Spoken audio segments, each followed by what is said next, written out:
All right. Good afternoon, everyone. I almost said good morning, but it's afternoon on the east side. So it's morning on the west side though. Hi, But morning either over way, here. yes. Hello everyone and welcome to session 2 of 5 for Dare to Be Great 2020, day 3. And I am here with my good friend Doug Showalter.company, and he has got an excellent session for you. I'm going to go through his bio here and then have him take it away. But Doug, after 30 years with the California Highway Patrol, Doug Showalter has learned what works and what doesn't work in dispatch communications by blending successful private industry practices into public safety communications. He offers a new and success-driven perspective. He held a variety of leadership positions throughout the state, including supervising the CHP Communications Training Academy. Doug has received countless awards and commendations because of his proven leadership and training abilities.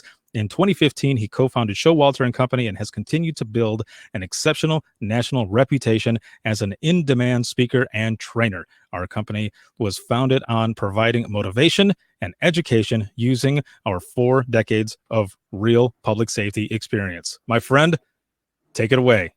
Wow, I almost sound too good. Wow, I'm just going to leave now. So, all right, everybody. I really appreciate y'all coming. And Rosa, great job on that. I actually got to watch that one, which was kind of nice. And I'm going to watch the rest of the days here because we were being followed by some great folks that are out there. Like Ricardo said, with the California Highway Patrol, at one point, I was actually in charge of the communications training program, which meant we revamped the training program completely, rewrote policies, redid DORs to make them more easier to write, because I took a lot of complaints from people saying, I don't want to train because it's just too hard. I don't want to write everything. I don't want to do everything. So I made it as easy as I could for everyone to actually use this product, use this training techniques. And then since I've been also researching the private industry to see what works and what doesn't work, I thought, you know what? Let's put it together and let's blend the private industry success stuff into public safety. And that's what we're going to talk about today. It's important that we think about these things because ours is blending private sector into public safety. You'll see how we kind of use the business side of everything to kind of move it into public safety. So, and our motto is dare to think differently and great things will happen, because sometimes it's hard to get people to actually do different things because they've always done it this way or they've always done it that way. And it's like you have to say to yourself, maybe we should try something a little bit different. And that's what it's all about today, is about trying things a little bit differently to see what they do. So first up, your trainers, your CTOs, do they actually understand what they aren't? Because I've trained all over the country, and I'll tell you what, I asked CTOs and trainers across the country, what is your role as a trainer? And they're like, well, we see what they're doing wrong and we document that to make sure they understand what they've done wrong. And I'm like, that is completely not what your role is. Your role as a CTO, as a trainer, should be focused on one thing, just one thing throughout your entire training program. You're not a PI. You're not a problem identifier, just sitting there marking things off. You did that wrong. You did this wrong. You did that wrong. You should not be doing those things because that's not training. That's simply watching somebody. You're not a PI. You're not this problem identifier. I want you to focus on the most important aspect of training, and that is success. Now, when I do our Training for Success course, it's a 2-day course. The first hour that they're there, I have everybody write the word success really big across their handout, and I have them circle it, and I have them refer to it all the time because that's their entire mission, is success. Now, I've had trainers who tell me, my God, they can't hire anybody decent. This is crazy. These people can't do it. And I say to them, what are you doing to make them successful? Because if your trainee is having problems, making mistakes, instead of pointing at them saying, you're not good, you didn't do anything right, I always say, look here first. What am I going to do to make sure that what I'm doing is the best I can? And if that means changing tactics, then I do it. If that means talking to my fellow coworkers, my other trainers, and saying, hey, y'all, I can't get this person to learn this. What do you think I should do?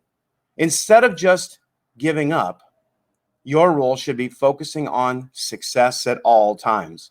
Success is big because your role there, you've been given this assignment to train the future of your department, to train who's coming next.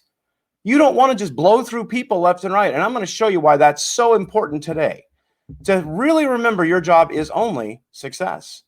And I hear this all the time around the country. People say, we can't keep anybody. They get halfway through training and they quit. Well, shouldn't you be looking at that then? Shouldn't you be saying maybe our training program needs to be looked at a little bit? I mean, how about conducting an evaluation of your training program? When I was in charge of the supervisor of the training academy up in Sacramento, we looked at the training program and it really needed a lot of work. It was using old tactics and old training techniques that worked years ago. What works today is not that. When I started way back in the day, that was a different training back then than it is now. But I will tell you, and I always say this, my trainer, Sandy used a lot of techniques that I continue to use today because it was so well thought out. And there was a reason behind what she was doing that it made perfect sense to me. So, I mean, ask yourself about your own training program. Is it relevant? Is it focused on success? Is it training for the future? Ask yourself this question. When you got to be a CTO, did your supervisors, training supervisor, whoever it was that made you a CTO or trainer, did they ever sit you down and say, hey, your role is this. Your job is to make that person successful. I will give you all the tools I can. I will help you any way I can, but our job is to be successful. You cannot go into it saying, well, we're going to probably blow through another one. That's crazy. You're wasting so much time and effort and money in a prospect like that. We don't want to have that. We want you to make sure your training program is focused on success. Ask yourself this. If you're a trainer or going to be a CTO, ask yourself, have you ever sat down with your supervisor and they said, hey, look, here's our expectations of what we expect you to be as a trainer? Oh my, expectations. Did they tell you that? Hey, we expect this. We expect that. And then you, as a good CTO, say, I'm going to tell my trainee my expectations during training right away. Hey, my expectations are this. My expectations are that. And then guess what? You ask the trainee, tell me what your expectations of me are. So then everybody knows their role down the line. Everybody knows, hey, these are my expectations of my department. I mean, your department may say to you, hey, our expectations are that you follow policy, that you provide motivation to this person, that you successfully get them through the training program. That's the tools in place to help you. And that's what it's all about. So we think about these things. If you haven't had a chance to evaluate your own training program, and you know what? I tell everybody, I realize some people say, hey, I can't make any changes because the person in charge of the program won't make any changes.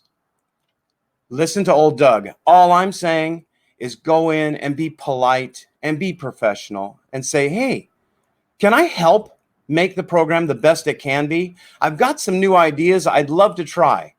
Instead of sitting on the floor saying, this program sucks. Why do we keep using it? You come up with a solution and say, oh my gosh, let's figure out how to do this. So we talk about evaluating and, talking about the private sector.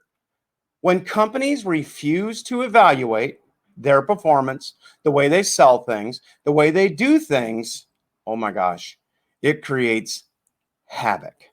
I will tell you what, I've got a list of some companies here that refuse to reevaluate and change with the times, and bad things happened. If you look at these companies, Sears is a historic store founded in the 1800s when it was Sears and Roebuck Company.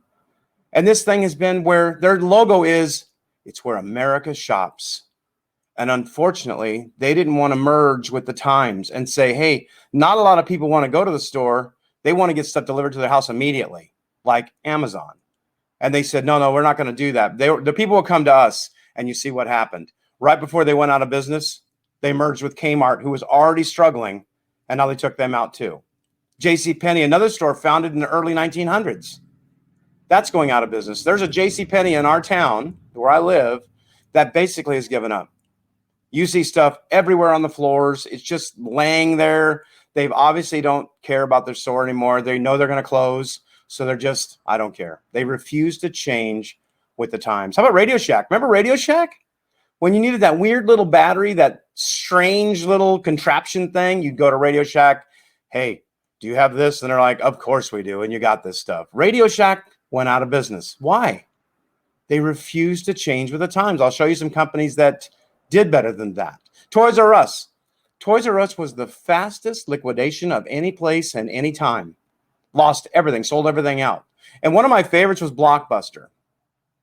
Remember Blockbuster? Blockbuster was so fun because you get those VHS tapes, and if you take it back without rewinding, they would charge you like a nickel or a quarter to rewind it, and it was like ridiculous. And then they went to DVDs. They said, oh, we'll go to DVDs because that's going to help our market. Great. But who also came around the same time? Redbox. Redbox says you don't have to worry about going into the store. You go to your market. It's sitting right in front of the store. Get the latest videos, and you're on your way. They refuse to change. There's only one Blockbuster left. It's in Bend, Oregon, privately owned. And the last one on the list is Sbarro. Sbarro Pizza. If you travel as much as I do, all the airports have Sbarro Pizza. I mean, yeah, it's not the best. It's warm. It's Italian-ish. It's pizza. But they're going out of business. They already filed Chapter 11. They're on their way out right now. But there's a few companies that did take this opportunity to say, let me reevaluate our sales procedures, how we do stuff, and maybe we can be competitive again. And I will tell you, this is what you need to do too. Reevaluate, change, modify. Here's the companies. Lowe's and Best Buy are two prime examples of companies that got it. Best Buy. Best Buy said, hey, we know a lot of people buy a lot of our electronic equipment, but I bet they don't know how to use it. What if we had people that could go show people how to do this stuff? And they created the Geek Squad, who could do this for them. And they absolutely devastated Circuit City and all the other ones. Best Buy understood the market, and changing is necessary to do things. Lowe's is another one. Lowe's sales were pretty low because they were competing with already established Home Depot. Now, if you look at Home Depot is orange and black.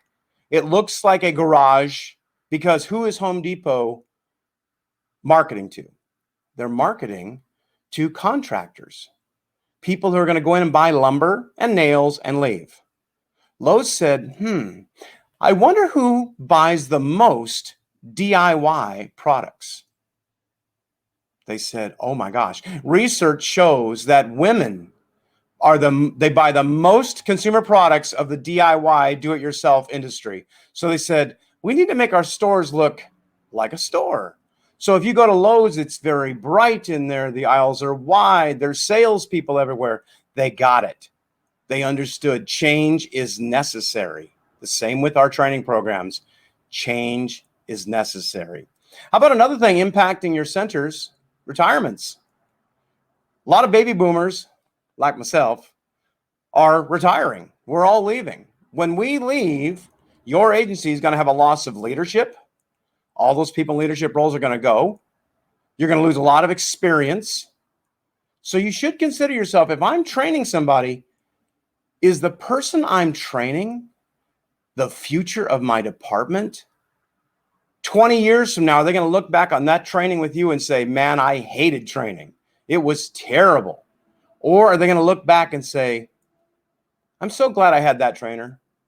I'm so glad I had them to kind of guide me through this craziness and be supportive. And I will tell you what, that I do the same thing. With Sandy, my trainer, original trainer back there, I always thank her whenever I get a chance because she really did give me the best training I could possibly ask her for. You talk about retirements with the loss of experience. You've got senior people who know a lot of stuff and have been through a lot of things, and they could pass that information on. How do you capture that? In the other worlds, they talk about harvesting the information. I know it sounds terrible, but it is harvesting that information. I'll give you an example. I was working in one of the comm centers one time, training somebody on a radio, and one of our officers did this thing called a roller. And a roller is where the car's rolling along and he wants to run the license plate or tag on the vehicle. So he calls it in on the radio. And I'm thinking, I wonder why he doesn't run it on his car. But it turned out it was a Canadian plate. Now, I haven't run a lot of Canadian plates, and the return looks quite different than what I'm used to. So as I'm going line by line down this return on the screen, I'm looking for words like current, valid, dates, something. I couldn't find anything. And I'm like, oh my gosh, this is taking me forever. And the unit comes on and says, any return on that? And I, as a good dispatcher, said, NCIC slow. What else was I going to say? So I turned around the room and I said, hey, does anybody know how to run one of these Canadian plates? And this very senior dispatcher who was getting ready to retire says, hold on, Doug. Brings this big old binder out, sits it down, opens it up in a big yellow old paper with all these writings on it saying, this is how you read a Canadian plate. And I'm like, oh, mama, that's great. I gave it to the unit. He was gone. He left. I told this dispatcher, hey, can you make me a copy of that? And she goes, sure. And I said, well, make a copy for my trainee too.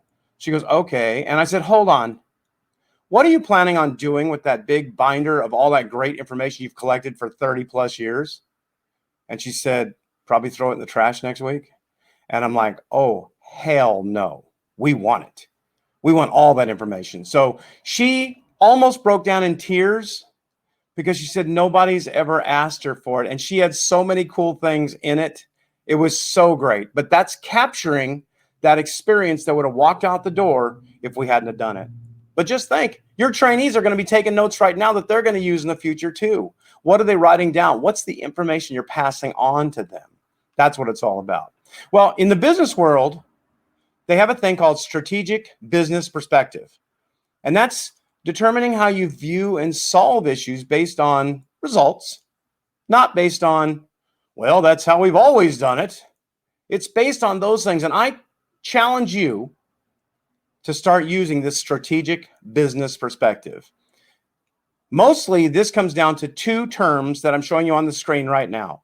One is ROA and one is ROI. If you go to any kind of business conferences or anything like that, you'll hear these terms. ROA is result of activity. What did you do? And what was the result of it? Take that to our public sector, or take that to the public safety arena and say to yourself, is your training program producing well-trained dispatchers, people that are ready to take on leadership roles in the future, or not? And if it's not, the result of the activity is not good. ROI, return on investment. Your department is investing in you to be a trainer, to provide that best training they can.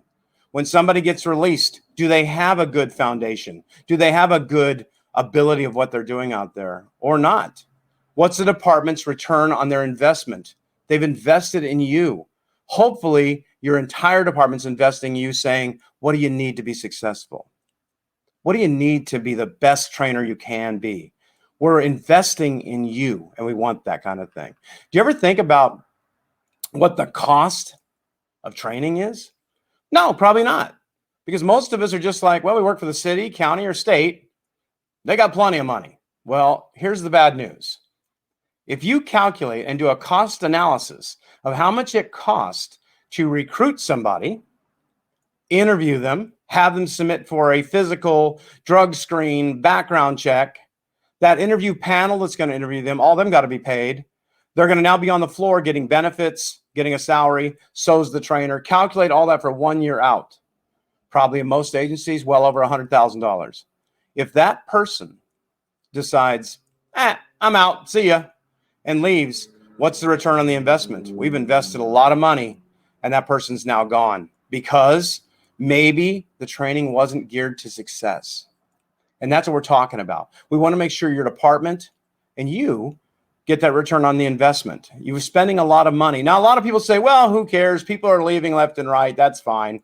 But I'm going, where does that money come from? Do you ever consider where that money's coming from? There isn't a pot of gold guarded by a leprechaun someplace. That money's coming from usually your general funds, which could have been spent to upgrade your equipment, which could have been spent to clean your equipment, which could have been spent to pay salaries. But if you've blown through it, saying we lose more people every day, When that person walks out the door, I hope everybody in your department hears cha-ching, because you just lost some money right there. We have to make sure we recruit the right people. We train them correctly, which will result in retention. And that's why training needs to be focused on success at all times. It's important to have that. Now, let me ask you this. This is a fun one. Who is training you all without you even realizing it? You're thinking to yourself, well, Doug, nobody's training me. And I'm like, oh, yeah. Oh, yeah. There is somebody out there right now training every single one of you watching right now. Something, some entity is training each one of you, and you don't even know it. So let's think. Who could be training us and we don't even know it? How many of you have ever sang in the car? And yes, that's Ricardo down there. Have you ever been singing in the car? Now, I'm going to assume by normal training standards that you went and bought a lyric book, you went home and read it, somebody tested you on it, then you got in the car and said, I'm ready to go. Wait a minute, I don't think anybody did that. How did you learn that music? Because it was fun. It's engaging. It's something you want to do. You're like, gosh, I want to know what those lyrics are. That's what training's going on, and you don't even know it because you're being trained by these songs, and it's engaging, and you're like, yeah, I really want to know that song. Think about commercials. Do you ever hear a jingle and you already know the words? You're like, ready, national insurance, whatever that one is. It's like we know those things are out there. You have to say to yourself, how come they're training everybody and people don't even know it, yet in our comm center, we can't train people correctly? So I'll give you some examples of this. A lot of people talk about generations, and I have heard more classes talk about, these new kids, Doug, they just want a trophy for everything they do. And I'm like, well, I, number one, don't believe that, because who brought up these kids that are so self-entitled would be y'all, would be you, the baby boomers brought them up. So you brought them up to feel that way. And we don't want that kind of stuff. So ask yourself, how did baby boomers like myself learn our 1, 2, 3 ABCs? More than likely, back in the day, it was after dinner. Mom and dad would clear the table. We'd have to go sit at the table with them as they went over this stuff. And remember, back in the day, we had to learn cursive writing. I know they don't even teach that anymore, but that was a big thing, to sit at the dining table and do this stuff over and over and over. Now, move forward, millennials, unfortunately, both parents probably had to work, and they're probably out of the rooms. Who was teaching their kids all this good stuff out there? Who was it? So you say, I wonder who was training my kids when I'm not there. It was probably, do you remember Schoolhouse Rock? Do you remember Conjunction Junction? Remember that? And a bill is a bill? Because I'll tell you what, I learned more about politics from watching A Bill is a Bill up on Capitol Hill than anywhere else. What about this one? How about those folks? Were they training stuff? Were they training saying, this class was brought to you by the letter W? So what did Schoolhouse Rock and Sesame Street teach young people? What did it teach them? It taught them that learning can be fun. Learning should be fun. Oh my gosh, we're singing a song. We're watching a big bird. We're doing these things because it's fun. And then they get to your comm center and they're told, pick up the manual, read it. We're going to do a test on it. What happened to that fun, engaging stuff? Why did it have to go away? Why can't we make it fun to be in a comm center? There's nothing wrong with having a fun time. I know it's a serious job. Trust me, I know that. I know we handle some very serious things. I know that too. But training should be a good experience. People should leave there thinking, dang, I want to come back tomorrow and learn some more. That's what I want to do. I'll give you a quick example. My trainer, Sandy, really got it good one time. She called in sick one time when we were working on graveyard. Really upset with her for calling in sick. She calls in sick, and I'm sitting in roll call, and they said, hey, Doug, you're going to sit with this other person. And it was a very angry, bitter person. And I'm like, oh, great. So we go out on the operations floor. I'm nervous as heck. I said, well, what are we going to do? She goes, go get the NCIC manual. Now, if you don't know anything about the NCIC manual, it's a bunch of codes and things in this really, really thick book. So I go get the manual. I sit down next to her, and she goes, just start flipping through it. And I'm like, okay. So a couple hours into it, I am like so tired. I'm like seeing images. She's not talking to me. Nothing's going on. Next day, Sandy shows up again. And I'm like, oh my God, thanks for calling out sick yesterday. She said, what happened? I said, I sat with this crazy lady who just had me read the NCIC book. And she goes, all right. She goes, Doug, go get the NCIC book. And I'm like, really? Really? That's what we're doing? So I go get the NCIC book and come back. And she says, so Doug, listen, before we open that book, I want you to do me a favor. I want you as fast as you possibly can, look in that book and see how you enter a boat. What are the codes to enter a boat in there? And I'm like, oh, okay. So I'm digging through it real quick. And she goes, also, I want you to try to find the Peterbilt codes on there. And I'm like, oh my gosh, digging through this thing. What did she just make that same exact exercise? She made it engaging and fun. I remember throughout the shift, I'm like, you want me to look something else? And she's like, no, we'll do something else. And I'm like, dang, I wanted to have more fun with that. It was a great experience. See, she was making learning a good experience, not just sit down, shut up, and learn. It was a good thing out there. How about this one? Ride-alongs. I know a lot of agencies are kind of sketchy about ride-alongs. We don't like to send people out. We don't think there's any value in it. You are completely wrong. There is so much value in ride-alongs. You don't even understand that. Let me tell you about ride-alongs. Now, when I first started the job, I was a little bitter about ride-alongs because my very first one was in South Los Angeles. I'm sitting in this big, huge room. It looked just like Chips, if you know what Chips is. It looked just like that. I'm in the very back. The sergeant is up front. He closes his book and says, all right, who wants to take that new dispatcher on ride-along? And I felt really welcome. Not. And I was like, this was terrible.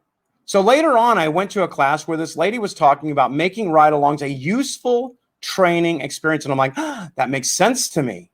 She said, you should be getting a heck of a lot of information to your dispatchers before they get back to work. And I'm like, oh my gosh, that's so good. So then we decided we're going to send people on ride-alongs and we're going to have them look for stuff.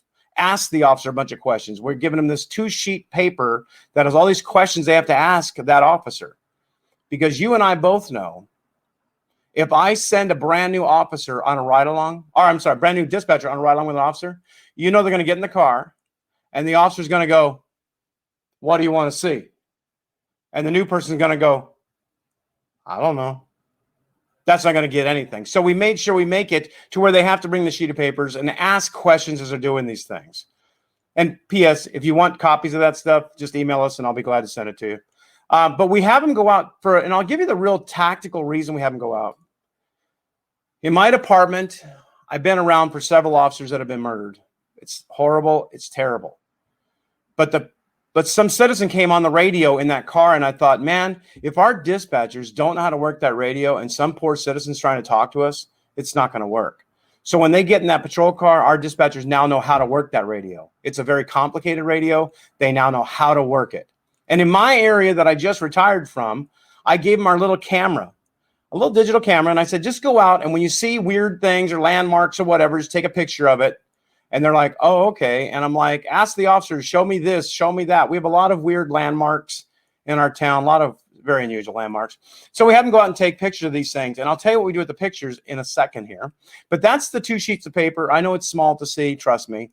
Email us. I'll send you a copy. Make it your own. Look like a genius. It's going to be easy. So I take those pictures every year. And I said, how can I turn those pictures into a learning experience? I know how to do this. So every year, National Telecommunications Week, we would post all these pictures that people have taken throughout the year on these ride-alongs on the wall. And even I would ask officers, hey, if you're out in the field and you see something unusual, take a picture of it. We'll bring it back. We'll put it in that same thing. And I even asked our air operations folks, hey, could you take a few pictures of the county we work in so people can learn the geography and things like that? And they said, sure, no problem. So the air operations guy calls me and says, I just sent you about 10 pictures. And I'm like, oh, okay, thanks. And so I didn't look at the pictures. I just printed them all out. I put them on the wall. It looks just like that. We put them up on the wall, everything, all the pictures up there. They were all numbered. And the job of the dispatchers was to identify every single picture. Where is it? And it was like, oh my God, I thought it was the best experience ever. We started it many years ago and it's worked wonderfully. It shows everybody kind of like how to identify unusual landmarks and things that are going on out there. But one year I put the pictures up on the wall, and the other supervisor came in and said, "Hey, Doug, did you see picture 53?" And I'm like, "I just put it up on the wall." She goes, "Go look at it." So I go out there and I'm like, "Oh my gosh," I had to pull it off the wall. Our air operations guy thought it was funny to take a picture of this place we call Pirates Cove. It's a nude beach. I'm like, oh my goodness, this was just terrible. So, but we use that exercise. Is that a cheap, really fun way to learn geography for your area? It's a simple thing and it works really well. We actually added some difficulty on it. We said, now you got to give us longitude and latitude because that trains them how to get the longitude and latitude in their CAD system. So when a bad thing happens and somebody says, I don't know where I'm at, but here's my longitude and latitude, you know how to put it in the computer fast. It's an easy learning experience. Fun and learning. Works easy that way. How about this one? I have a lot of people who said, I don't want to go on a ride along, Doug. I'm scared of patrol cars. Okay. So we said, if you don't want to go on a ride along, you got to go on a sit along. So we had about 14 allied agencies that we worked with. And I would call them and say, hey, do you have an extra dispatcher today? They'd say, yeah. I'd say, we're going to send you one of ours. You send us one of yours for 4 hours, and they'll exchange information. So I said, if we send them over there without questions, they're going to get there with those other dispatchers going, hey, where do you guys like to eat lunch? We like tacos. Me too. No, I said, we got to make sure we send them with a sheet of paper with about 60 questions on it. You got to ask at that other agency, hey, what about this? How do you guys handle these things? Do you guys have air operations? Do you have canines available? All of these questions that are very tactically relevant, because if you need somebody, you now know who you can call, that other agency. That's the sheets of paper we give them. Like I said, send me an email. I'll send you the copies of these things so you can easily look at it. It's pretty simple out there. Now, one thing I like to do is I like to remind people why, when you're training dispatchers to train other dispatchers, I want them to feel that passion of, dang, what we do is powerful. And it's such a great thing to be passionate about our job. I was training one time in Wisconsin, and I'm walking around the building with the 901 director, and we go down this hallway heading towards the dispatch center. And on the one side of the wall were these little cheap, just paper cutouts of hearts down the hall. And on the other side was this little cheap paper cutouts of pink and blue storks down the hall. And I said, oh my God, your people like to get married and have a lot of kids. And she goes, no, Doug. These are people that they saved through EMD, and these are babies that they've delivered. And I'm like, oh my God. Can you imagine the power of walking through that hallway every day to work thinking, these people are alive because of what you and I do? That's a powerful statement. It's a powerful message. When you're training somebody, you tell them, I saved that person's life. They're walking around today because of me. And that's what it's important out there to get that kind of stuff. How about leading employee engagement? Saying something positive. Telling somebody that I think you did a good job. Sometimes we get so caught up in the negative that we're like, they didn't do anything right. My deal is find something to tell your trainee, hey, you did a good job on that. Even if it's a rough call, was there something that they did right? You know, everybody likes a little bit of a, something positive said about them. How about to your peers? And even that peer that you really don't like, that one that you're like, God, I can't stand them. Tell that person if they did a good call, step up, be an adult and say, hey, I think you did a good job with that. I think that's something good out there. So saying something positive isn't hard, but it means so much and it can inspire so many people, and it trains you to start looking for the positive. It's important you think about what's positive out there and how can I learn from these things. It's important to kind of continue that on. I mean, I always tell people when I do big conferences, things like that, I get everybody to stand and everybody's got to turn to the person behind them, in front of them, next to them, and tell them what a good job they are. Thank you for coming to the conference. Thank you for participating in this. I have to encourage people to be nice to each other, because sometimes people are like, well, they know they're doing a good job. Why in the world would I tell them anything else? This is our job. If you're a CTO, you're sitting with somebody, maybe the trainee for somebody else did a good job on that call, and you can say, hey, we saw that. That's a great call, man. Good job. It's easy to give compliments, but it means so darn much. So please, please, please give some compliments if you can. It's very simple to do. It's just sometimes you got to train yourself to start looking for the positive, because it's real easy for us to sit in the room going, look at, they jacked that up too. Ha, I could have done better. And speaking of that, compliments should be sincere. They shouldn't be a half-hearted like, hey, you did a good job on that call. Of course, I had a better call 2 weeks ago. Really? You can't just give a compliment and just say, hey, you did a good job on that call. All right, man, that was a tough call. You okay? You did a good job, man. It sounded like you were really on it.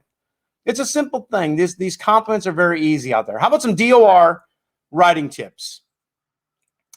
When you write a DOR, which is one of the most important things in training, that DOR should be written clearly so anybody reading it can understand what happened. I do exercises in our class where they have to write and we have other people read it and they don't know what the call actually was or the incident. It has to be clear. The DORs have to be clear. One big thing that I like to talk about is the F word. No, now, not that word. Don't say that. I talk about the F word, meaning fail. If you write the word fail on a DOR, you might as well write it in red bold because that's all anybody's going to see. I mean, ask yourself, are you trying to motivate your trainee? Are you trying to punish them? If your job is to motivate them to come back tomorrow, then maybe you can say it a different way. Hey, you were unable to do this today, so we're going to go over it tomorrow. Our goal by the end of shift tomorrow is to have a clear understanding of that.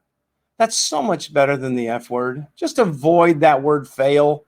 It's the only thing people see, and we don't want to have that kind of thing. How about goal setting on a DOR? To me, this seemed pretty rudimentary, but a lot of people don't get it. Every DOR should have a goal at the bottom that you're going to start the next shift with. So it should say at the bottom of your DOR, our goal tomorrow will be to go over proper use of type codes. And then tomorrow's DOR says, today our goal was to go over proper use of type codes, and we did. So every single DOR is leading to the next, leading to the next, leading to the next. Every DOR's got a goal on it, and did you meet it or not? And make it an easy goal that they can get, achievable, something that they can do. Timelines and benchmarks, that's further out. Those are long-term things you're going to reach for. But goal setting on a DOR, rudimentary, should be on there every day. You should see this kind of thing.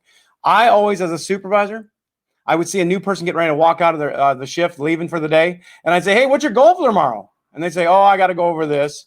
Because that tells me that they're communicating, that the trainee and the trainer are communicating DOR goals, and they're learning. And that makes that trainee know when they come to work the next day, what are you walking into? I know what I'm walking into. I'm walking into this. I'm going to be learning that. It's such an easy thing to do. I really wish you'd do that.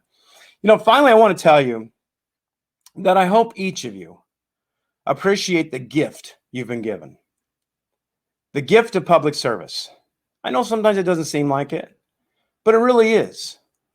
Now, you see, I love history, but there's a secret about history that I hope you learn today.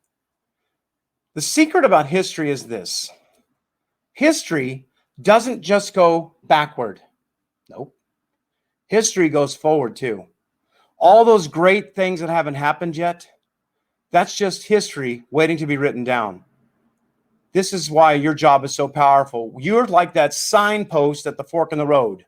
Somebody calls you at their worst hour, and you can say, go this way and I'll save your life. Or go that way. I don't care. Complacency sets in. I really don't care what's going on. That's where your job is so powerful. You can lead them this way. Come with me, sir. Come with me, ma'am. Right over here, we're going to help you. I'm going to give you the best help I can. I'm going to be compassionate. I'm going to show empathy. I'm going to do these things because you can change that person's future history. Their history was being written of, oh my gosh, I'm heading this way. But you stepped in and said, no, you're not. You're coming this way. I'm going to save your life. I'm going to put you in this position over here. And that's how powerful your job is. And sometimes we forget that. Sometimes we're like, this job is just the same old thing. But I hope you remember the power you have in your voice. When I hear people around the country saying, hey, we're going to be first responders, that is awesome. And I hope everybody gets it. But it comes with a price. You got to remember that and say, dang it, I'm a first responder. I can't be complacent. I can't show I don't care to this job. If they've given me that gift of making me a CTO or a trainer, damn it, I'm going to do the best I possibly can with that call. It's important to have that kind of thing. I mean, I always tell people, try to leave a positive legacy when you're not there anymore. Think about the people that were there before you got the job. What'd they leave? What kind of mark did they leave? What did they leave their fingerprints on? If nothing, then say to yourself, you know what? I'm not going to spend 20 or 30 years here without leaving my mark on something. I've trained a lot of people. I helped rewrite manuals. I stood up and supported our department. I did what I could to make this place better. I saved many lives. That's the legacy you're forming every day. And I don't want you to forget that. One of our special mottos that we use at Showalter.company is leave a legacy. Some people forget that. They think, well, who cares? I did my 30 years and I'm out. What's the legacy you're leaving? Are you leaving as that person that nobody liked and it's like, God, I'm glad they're gone? Or are you leaving where people are saying, man, I wish that person would have stayed. They're really good at this stuff. They know what they're doing. Thank goodness I captured and harvested their information from them so I can pass it on to the next generation. It's important to think about your fingerprints, what you're leaving on this job. I hope each of you think about that kind of thing. You know, it comes down to this. We're all in this thing together. We just have to remember how we function, how we support each other, and let those little crazy things go away. I mean, our motto is dare to think differently, and great things will happen. You know, it's nice to have been here. I'm so appreciative to Ricardo and everybody else for letting me be part of this presentation. So I thank you very much. Go to our Facebook page, Showalter.company, or send us an email and we'll send you whatever we've got, Showalter.company at Gmail, and we'll be glad to help you out. Ricardo, there he is. Hey, man, what's going on? Oh, hold on. Let me turn on my other little light here and fix this a little bit. Kablam. Okay, here we go. There you are. You're looking great. Excellent work. You as well. Thank you, man, so much. I mean, if you can see the comments right now, everyone is just loving it, man. I always I wish I could see him too, because I didn't want to put my glasses on, so I can't see him. So I'll look at him. Right. That's funny shit right there. So just to go over some of the stuff here. So there are some questions that popped in here. So the top upvoted one right here, and thank you all for putting your questions in the Q&A and upvoting them so that we can go over them and be able to see them here. So this first one here is, well, may I get a copy of your DOR? I'm currently rewriting our DORs. Yes, just send us an email. We'll be glad to send you the copy of this thing and a little explanation of why we changed it the way we did. So I made it as simple as I possibly could. Cool. Yeah, and I know I saw Jill in the comments as well, and she's in the comments as well and throwing out your guys' information. So make sure to go through the comments, and the info is on there as well as on your screen right now. So yeah, I left it up there. So there you go. So the next one here is, do you know of new websites or anything that offer training material that can be added to what a center has in place already? I would have to think about that and get back to them. But if they email me, I could probably send them some stuff out there. So, yeah, I could probably give them some email stuff. I got some things. Yeah. So the next one here is, any suggestions for helping to prevent trainer burnout when you don't have a large pool of trainers to pull from? Yeah, it's all about motivation and inspiration. And that's what I found a lot traveling around the country, that somebody says, hey, you're a CTO today, and you get nothing else. There's no sit down. Let's talk about what it means. Let's inspire you to train. Let's go over this stuff and what my expectations are of you. I mean, it's important that somebody's training that is still passionate about the job. And I know people are burned out. They're like, I've had it. I've trained for years, and I've been in centers like in our Los Angeles office where you have lots of people training, and there's a lot of people burned out, but it's how you talk to them. It's how you tell them, look, this is the future of our department. I mean, you're guiding that next wave of leaders that are going to be in charge of our department. Do you want to give them a bad experience or a good experience? It's about proper motivation and inspiration. I am convinced of that. Perfect. Now, the next question that's here, it says, I am wanting to rewrite our training manual so it's much more interactive. Fill in the blanks, listen to audios and record answers, watch videos and take notes and notebook, etc. And so what they're looking for is, so any suggestions on how to do it? Yeah, I would say, again, if they email me, it's easier to do it that way. But lots of ideas are out there. It's the biggest thing with this stuff is you can write a awesome training manual. I mean, and I've seen some really good ones. But the problem is, if you just put it out there and say, okay, everybody, there's a training manual, good luck, that's not going to get anything. If you involve the rest of the CTOs or maybe another agency or somebody you know that's in the training business that can help you, that's where you're going to get that buy off of, man, this is why we're doing it this way. I always ask people, what's your department's philosophy of training? And I hear people all the time going, I don't know. And I'm like, you need to have a philosophy. Like ours was time in training equals an increase in ability. So day 1, hour 1, I don't expect you to know anything. But day 5, hour 1, I expect you to have some skills. So my expectations are rising every day. And you have to have an idea of what your department wants to promote consistency. That's the biggest thing out there right now in the training world is no consistency.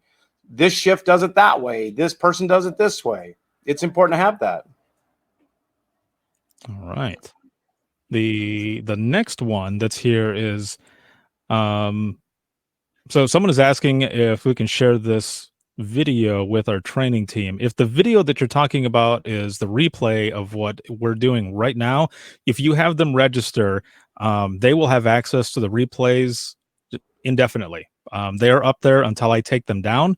So unless there was a different video or something, but this is. I didn't show any videos, so that's what that's what I figured. But yeah, so this will be up for replay for whenever I take it down, and I'm not taking it down anytime soon. So make sure to have your people register for each. The only video I came close to putting in the program was you singing in your car. That was I know. I saw that right there, and I started laughing so hard. I'm glad my microphone was muted, but I did put the equivalent in the comments in all caps. So yes, so for Andrea, and yep, she commented back on this as well. Perfect. So yes, just have them register, and they can replay it however many times they want. There have been some questions. If they want to get a hold of us, just jump to Facebook or Instagram or come to email us. I'll be glad to help you out. It's all about sharing this information. There you go. Let's see. We've got a couple more minutes here. So, how can you encourage people to want to train, in parentheses, when nobody steps up, but you need trainers?